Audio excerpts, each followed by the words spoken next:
ஒரு பையனை கூட்டிக்கிட்டு ஒரு தகப்பனார் என்ன செஞ்சாராம், ஒரு பெரிய திருவிழாவுக்கு போனார். மிகப்பெரிய கூட்டம், ஆங்காங்கே அழகான வர்ணமயமான விளக்குகள் அர்ணிக்கப்பட்டு நிறைய கடைகள். ஜாலியா அந்த பையனை கூப்பிட்டு அந்த கூட்டத்துக்கு போறாரு. அப்பா கூட்டத்துக்குள்ள போகும்போதே சொன்னாரு, மகனே என் கையை மட்டும் என்ன செஞ்சிடாத, விட்டுறாத, கெட்டியா பிடிச்சுக்கோ, ஏன்னா கூட்டம் ரொம்ப பெருசு, காணாம போயிருவப்பா, கெட்டியா பிடிச்சுக்கோ அப்படின்னு அப்பா சொல்லிட்டாரு. சரிங்கப்பா அப்படின்னு கேட்டுட்டு இறுக்கமா அப்பா கரத்தை பிடிச்சிட்டு அந்த பையன் போனான்.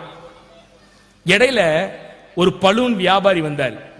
பலூன் விற்கிற வியாபாரி அழகழகா கலர் கலரா பலூனை கொண்டுட்டு அப்படி போன உடனே கொஞ்சம் கொஞ்சமா அப்பா கரத்தை விட்டுறக்கூடாதுன்னு அப்பா சொன்னாரு, அதெல்லாம் மறந்து போய் இந்த பையன் என்னமாச்சான், அந்த கலர் கலரான பலூன் மேல ஆசைப்பட்டு அப்படியே நழுவி கூட்டத்தை விட்டு கொஞ்சம் கிராஸ் பண்ண, அவ்வளவுதான். அப்பாவும் பையனை என்ன செஞ்சிட்டாங்க, பிரிந்து விட்டார்கள். அந்த கூட்டத்துல தேடி கண்டுபிடிக்கிறது மிக மிக கடினம். அந்த மாதிரி ஒரு சூழ்நிலை கடந்து போச்சு. இது மாதிரிதான் இன்னைக்கு ஏசப்பாவை பிடிச்சு நடந்த நம்முடைய சபைகள் பலூன் வியாபாரிகளை போல கலர் கலரா வித்த காட்டுற சில ஆட்களை நம்பி கரத்தை விட்டுட்டு எங்க போறது, அங்க அப்படியே இழுக்கப்பட்டு போறது. எனக்கு சொல்லும் போது ஒரு ஞாபகம் எனக்கு வருது. நான் என் பொண்ணை கூட்டிட்டு நான் தான் காலையில ஸ்கூலுக்கு விடுவேன். என் பொண்ணு வந்து 3rd ஸ்டாண்டர்ட் படிக்கிறா, சின்ன பொண்ணு, இப்பதான் 3rd ஸ்டாண்டர்ட் போயிருக்கிறா. ஆக்சுவலா இது நடந்தது பாத்தீங்கன்னா போன வருடம் 2nd ஸ்டாண்டர்ட் படிக்கும் போது நான் தான் கொண்டு போய் விடுறேன். அப்ப அந்த ஸ்கூலினுடைய கேட்டு வாசல்லையே பாத்தீங்கன்னா பஞ்சு மிட்டாயும் பலூனும் விற்கிற ஒரு வட மாநிலத்து பையன் வந்து நிக்கிறான். எங்க ஸ்கூல் கேட்டுலயே நான் பாப்பேன். எப்ப பார்த்தாலும் வெளியே வந்தோடனே அப்பா பஞ்சு மிட்டாய்ப்பா. அவன் வேற நல்லா அழகா என்ன செய்வான், நல்லா இவ்வளவு பெருசா ஊதி வச்சிருப்பான். பஞ்சு மிட்டாய் இவ்வளவு பெருசா இருந்தாலும் உண்மையிலே பஞ்சு மிட்டாய் எவ்வளவுதான் இருக்கும், அமுக்குனீங்கன்னா இவ்வளவுதான், காலனா முட்டாய்க்கு தராது அந்த அளவுக்கு பஞ்சு மிட்டாய். ஆனா அந்த பஞ்சு மிட்டாய் அப்படியே வச்சு அதுல ஒரு கவரை போட்டு அந்த கவரையும் ஊதி வச்சிருப்பான் பாருங்க. அப்படியே கலர் கலரா, வெள்ளை கலரு, பிங்க் கலரு அப்படின்னு வச்சிருப்பான், ரோஸ் கலர், அது இதுன்னு கலர் இருக்கும். பலூன் கலர் கலரா தொங்க விட்டு இருந்தான். டெய்லி இந்த கேட்டு வாசலை விட்டு அந்த பிள்ளைங்க ஸ்கூல் முடிஞ்சு போன உடனே இந்த அப்பாவை தொந்தரவு பண்ணி சில பிள்ளைகளாம் வாங்கிட்டு போயிடும். நான் ரொம்ப ஸ்ட்ரிக்ட். என் பிள்ளை என்னதான் கதறினாலும் ஏதாவது ஒரு காரணம் சொல்லி நான் இழுத்துட்டு போயிருவேன். அது மாதிரி பல முறை இழுத்துட்டு போயிட்டேன். உள்ளக்க ஒரே ஆதங்கம், ஆண்டவரே இவன் கேட்டு வாசல்ல இப்படியே வந்து நிக்கிறானே, ரொம்ப தொந்தரவா இருக்கு ஆண்டவரே, எத்தனை சின்ன பிள்ளைங்க அது வேணும் அது வேணும் கேட்கிறாங்க, இது ரொம்ப டிஸ்டர்பன்ஸா இருக்குது, இது மாறினா நம்ம போய் சொன்னோம்னா அது சரியா இருக்காது, அப்படிதானே? உனக்கு என்னையா, நீ வாங்குறன்னா வாங்கு, வாங்கலைன்னா போ. நம்மளை பார்த்து அப்படிதான் சொல்றாங்க இன்னைக்கு. உனக்கு பிடிக்கலன்னா போ, நீ எதுக்கு கடிந்து கொள்ற, நீ எதுக்கு அதை தப்புன்னு சொல்ற, சொல்லாத, அந்த மாதிரி அவங்க சொல்லிடுவாங்க. அப்ப நான் மனசுக்குள்ளேயே வச்சு ஜெபம் பண்ண ஆரம்பிச்சேன். ஜெபம் பண்ணிட்டு இருக்கும்போது பாத்தீங்கன்னா ஒரு வீடியோ வைரல் ஆனிச்சு. என்ன வீடியோ தெரியுமா? இந்த வட மாநிலத்து ஆட்கள்லாம் இந்த பலூனை எப்படி தயாரிச்சு பிள்ளைகள்கிட்ட விற்கிறாங்க, இந்த பஞ்சு மிட்டாய் எப்படி தயாரிச்சு விற்கிறாங்க அப்படின்னு ஒரு சின்ன காணொளி பாருங்க. எப்படி கர்த்தர் ஜெபத்தை கேட்டிருக்காருன்னு. நான் உள்ளத்திலேயே பொறுமிக்கிட்டு இப்படி பண்றானே, இப்படி வாசல்லே வந்து விற்கிறானே, தவிர்க்கவும் முடியலையே நினைச்சு ஜெபம் பண்ணிக்கிட்டே இருக்கிறேன். அடுத்த சில வாரத்துல அந்த வீடியோ ஃபுட்டேஜ் வைரல் ஆகுது. அதுல பாத்தீங்கன்னா அந்த பஞ்சு மிட்டாய் எப்படி தயாரிக்கிறாங்க தெரியுமா? சுகாதாரமே அற்ற ஈக்கள் மொய்க்கிற அந்த ஒரு இடத்துல பெருங்காலுல அந்த மாவெல்லாம் சதக்கு சதக்கு சதக்கு சதக்குன்னு என்ன செய்யறான், மிதிச்சு அதை ரெடி பண்ணி, அப்புறம் சொல்லவே வேணாம், நம்ம வட மாநிலத்தவர்கள் நல்ல வாயில நிறைய வச்சுக்கிட்டு அந்த பாக்கெட்டுக்கு, பஞ்சு மிட்டாய் பாக்கெட்டுக்கு பாத்தீங்களா, அதை உள்ளத்துல ஒரு ஊதுறான். அப்படி ஊதுனோன்னா அப்படி பல்ப் அழகா அப்படி வருது, டக்குன்னு எடுத்து கட்டுறான். அப்புறம் வாயில என்ன செய்யுது, அப்படி ஒரு 2 மெல்லு, என்னது, புனித பொருட்கள். புனித பொருட்கள் கேட்டு பண்ணிருக்கீங்களா? நிறைய பேர் இன்னைக்கு புனித பொருள் யூஸ் பண்ணிட்டு இருக்காங்க. அந்த புனித பொருளை உள்ள என்ன செஞ்சிருக்காரு, பரிசுத்தமான பொருள். ஆமா, கேன்சர் வியாதியை உண்டாக்குற பொருள், பல வியாதிகளையும் கொண்டு வந்து குடும்பத்தை சீரழிக்கிற பொருள். அந்த பொருளை துணிச்சுக்கிட்டு அதே வாயில ஊதுறான், கட்டுறான், ஊதுறான், கட்டுறான், ஊதுறான், கட்டுறான். இந்த வீடியோ வைரல் ஆன உடனே எங்க பார்த்தாலும் வந்துருச்சு, இனிமே என்ன செய்யக்கூடாது, இந்த பஞ்சு மிட்டாய் எவனும் விற்க கூடாது, இது சுகாதாரமற்றது, வாங்காதீங்கிற நியூஸ் கொட்ட எழுத்துல நியூஸ்ல வர ஆரம்பிச்சிருச்சு. நான் பார்த்து கத்தரை ஸ்தோத்திரம் பண்ணினேன். சரின்னு பார்த்தா அடுத்த வாரத்தில் போறேன், முன்னால வச்சிருந்த பஞ்சு மிட்டாய்க்கான ஆளை காண ஓடிட்டான். ஸ்கூலே துரத்தி விட்டுருச்சு. இனிமே இந்த சைடு என்ன செய்யக்கூடாது, நீ வரவே கூடாது அப்படின்னு துரத்தி விட்டுருச்சு. ஏதோ யோசிக்கிறீங்க, நான் பஞ்சு மிட்டாய்க்கான தான் பேசிக்கிட்டு இருக்கிறேன், நீங்க வேற எங்கேயாவது போயிடாதீங்க. நான் யாரை பேசிக்கிட்டு இருக்கிறேன்? பஞ்சு மிட்டாய்க்காரன் தான் என்ன செஞ்சிட்டு இருக்கிறேன், பேசிக்கிட்டு இருக்கிறேன்.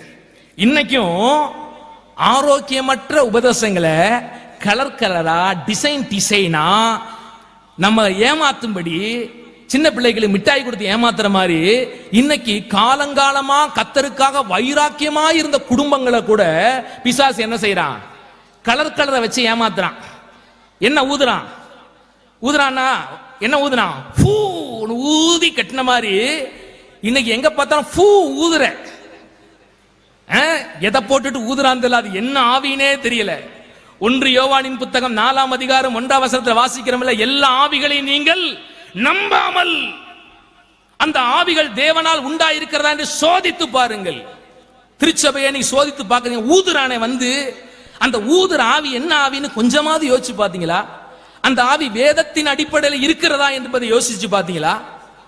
கொஞ்சம் ஃபீலிங்கா, நிறைய கவலையோடு இருக்கிறாய் மகளே அப்படின்னு சொன்ன உடனே வளர்ந்துதே கண்ணீர். எப்பா பிசாசு இப்படிதான் வஞ்சிப்பான், பிசாசு இப்படிதான் வஞ்சிப்பான்.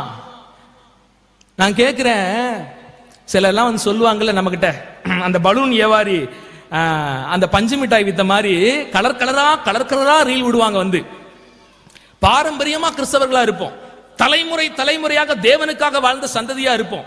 மிஷனரி காலத்திலிருந்து கர்த்தருடைய ஊழியத்திற்காக தாங்கின குடும்பமாக இருப்பீங்க, வேதமும் கையுமாக இருப்பீங்க, ஜெபமும் கையுமாக இருப்பீங்க உங்க வாழ்க்கையில. ஆனா எவனோ ஒரு சைடுல வருவான் பலூன் வியாபாரி, கலரா கொண்டு வந்துட்டு, அம்மா நீங்க பரிசுத்தாவின் அபிஷேகத்தை பெற்றீங்களா? ஆமா, பரிசுத்தாவின் அபிஷேகமா? என்ன பரிசுத்தாவின் அபிஷேகம்? பாருங்க, இங்க பரிசுத்தாவினுடைய அபிஷேகம் வந்த உடனே ஏதோ மாறி பேசினாங்க, பைபிள் இருக்குல்ல, அந்த மாதிரி ஏதாவது பெற்றீங்கன்னா? அந்த மாதிரி நீங்க பேசலைன்னா எங்க போக முடியாது? பரலோகம் போக முடியாது. நீங்க கண்டிப்பா நீங்க அபிஷேகம் பெற்று இந்த மாதிரி பாசை என்ன செய்யணும்? ஹலோ, நான் ஒரு பெந்தகோஸ்தே பாஸ்டர், பேசிக்கிட்டு இருக்கிறது யாரு? பெந்தகோஸ்தே. அப்படியா, இவரையா கூப்பிட்டாங்க? ஆமா, தெரியாம கூப்பிட்டாங்க, விட்டுருங்க. ஆனா நான் உண்மையை சொல்றேன், நான் வசனத்தை வாசித்து விடுதலை ஆயிட்டேன். நீங்கள் என்ன செய்யணும்? வசனத்தின் மூலியமாக விடுதலை பெற வேண்டும். அப்படி யாராவது வந்து சொன்னா, இந்த மாறி பேசினாதான் நீ பரலோகம் போவ, இதுதான் ஆவியானவர் உனக்குள்ள வந்ததனுடைய அடையாளம் அப்படின்னு சொன்னாங்கன்னா, ஒரே ஒரு வார்த்தை நீ கேட்கணும், பைபிள் அப்படி எங்க இருக்கு? என்ன கேள்வி கேட்கணும்? நீங்க பேசுற மாதிரி பேசினாதான் நான் பரலோகம் போவேன், நீங்க பேசின மாதிரி பேசினாதான் நான் ஆவியானவரை பெற்றேன் அப்படிங்கறதுக்கு எங்க ஆதாரம் இருக்குது வேதத்துல? ஒரு வசனத்தை காண்பி என்று கேட்கணும். அவன் காண்பிக்கிற வசனம் எல்லாம் ஒண்ணுமில்லாத வசனமா தான் இருக்கும், உருப்படியான வசனமா இருக்கு. நல்லா சிந்திச்சு பாத்தீங்கன்னா, ஆதி சபையிலே அவர்கள் அந்நிய பாஷை பேசினார்கள், பல மொழிகளை பேசினார்கள். கடவுள் அன்னைக்கு அந்த வரத்தை அற்புதமாய் அவர்களுக்கு தந்தார். இன்னைக்கு தரல அப்படின்னா, இன்னைக்கு நமக்குள்ள இல்லைன்னா, நமக்குள்ள தேவன் என்ன வரங்களை வல்லமைகளை தந்திருக்கிறாரோ அதை வைத்து கர்த்தருக்காக பயன்பட வேண்டுமே ஒழிய, அது பெற்றாதான் ஆவியை பெற்றோங்கிற முடிவுக்கு நம்ம எங்க வந்தோம்? நான் கேட்கிறேன், இந்த மாதிரி பேசினாதான் நம்ம ஆவியை பெற்றோம், இப்படி பேசினா மட்டும்தான் நம்ம பரலோகம் போவோம் அப்படின்னு இருந்துச்சுன்னா, ஐயா திருச்சபையே, வில்லியம் கேரி பரலோகம் போவாரா? சீகன் பால்கு பரலோகம் போவாரா? ஐடாஸ் கடரம்மையார் பரலோகம் போவார்களா? ஏமி கார்மேக்கல் அம்மையார் பரலோகம் போவார்களா? மார்ட்டின் லூத்தர் பரலோகம் போவாரா? கிரகாம் ஸ்டெயின் பரலோகம் போவாரா? அல்லது நீங்க எத்தனையோ மிஷனரிகள் எடுத்துக்கொள்ளுங்கள், இவர்கள் எல்லாம் பரலோகம் போவார்களா? ஐயா, இவர்கள் எல்லாம் தேவனுக்காக இரத்த சாட்சியாய் மரித்தவர்கள், தேவனுக்காக தன் ஜீவனை அற்பமாக விட்டவர்கள். இவர்கள் எல்லாம் அவர்கள் தேவனுக்காக வாழ்ந்தவர்கள். ஒவ்வொரு நாளும் அவர்களுடைய வாழ்க்கை தேவனுக்காக விதைக்கப்பட்ட வாழ்க்கையாக இருந்தது. அப்படிப்பட்ட மிஷனரிகளை அறிந்த நீங்கள் இந்த நினைப்புக்கு வரலாமா? நீங்கெல்லாம் ஐயா, பரிசுத்த ஆவியானவர் உங்களுக்குள்ள வந்தார் என்பதற்குரிய அடையாளம் என்ன தெரியுமா? சாட்சி வாழ்க்கை தான். நீங்க வீட்டுல போய் வாசிச்சு பாருங்க. அப்போஸ்தலர் 1ஆம் அதிகாரத்துல வேதம் சொல்லுகிறது, பரிசுத்த ஆவியானவர் உங்களிடத்தில் வரும் பொழுது நீங்கள் பலன் அடைந்து என்ன செய்வீங்க? என்ன செய்வீங்க? சாட்சிகளாய் வாழ்வீர்கள். தேவனை அறியாததற்கு முன்பாக நீங்க வேற எதுக்கோ சாட்சி சொல்லிட்டு இருந்தீங்க. அக்கா அந்த நாடகம் சூப்பரா இருந்துச்சு, உனக்கு தெரியுமா நண்பா அந்த படம் சூப்பரா இருந்துச்சு, ஓ இந்த கடையில வடை சூப்பரா இருந்துச்சு, இப்படி போட்டு சாப்பிட்டா சூப்பரா இருந்துச்சு, எதுக்கோ சாட்சி சொல்லிட்டு இருந்திருப்போம்.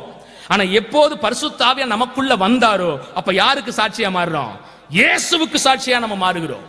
நம்முடைய வாழ்க்கை ஆண்டவருக்கு சாட்சியாய் மாறுகிறது. அதுதான் வேதம் சொல்லுகிறது. பரிசுத்த ஆவியானவர் உங்களிடத்தில் வரும்போது நீங்கள் பலனடைந்து எனக்கு சாட்சிகளாய் இருப்பீர்கள். அன்னைக்கு மிஷனரிகள் எல்லாம் கர்த்தருக்கு சாட்சியாக வாழ்ந்தார்கள், கர்த்தருக்காக பெரிய காரியங்களை செய்தார்கள். அப்ப தேவனுக்காக சாட்சியா வாழ்ற வாழ்க்கை பரிசுத்த ஆவியானவர் எனக்குள்ள வந்ததுக்கு அப்புறம் நடக்கிற ஒரு அற்புதமான காரியம் அது. அதுதான் பரிசுத்த ஆவியினுடைய அடையாளம். புரிஞ்சுக்கங்க.